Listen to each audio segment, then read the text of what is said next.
না, এটা তো আপনি চিফ প্রসিকিউটর তো তার এই বিষয়টা আগে শুনেছিলেন। চিফ প্রসিকিউটর যখন শুনলেন তখনই এটা তার বিরুদ্ধে অন্য কোনো ব্যবস্থা আরো নিতে পারতেন কিনা, তো এটা গুরুত্বপূর্ণ একটা, খুব ভীষণ গুরুতর একটা অভিযোগ তার বিরুদ্ধে। না, তিনি তো পদত্যাগ করেছেন, বিষয়টা তো অভিযোগ, তো অভিযোগ তদন্ত করতে দেখতে হবে না এটা জেনুইন কিনা। অ্যাডভান্স কি করে একজনের বিরুদ্ধে অবস্থা নেবে?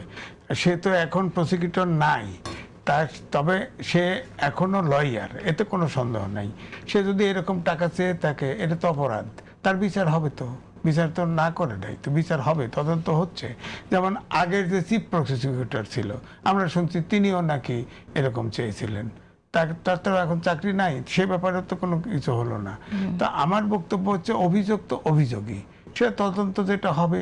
ধরলে আগের চিফ প্রসিকিউটর এরকম অভিযোগ আসছিল না যে সেও টাকা পয়সা চেয়েছে আসামিদের কাছে, এই যে রাজসাক্ষী হয়েছে, রাজসাক্ষীর সাথে নেগোশিয়েট করে টাকা নিছে ইত্যাদি ইত্যাদি।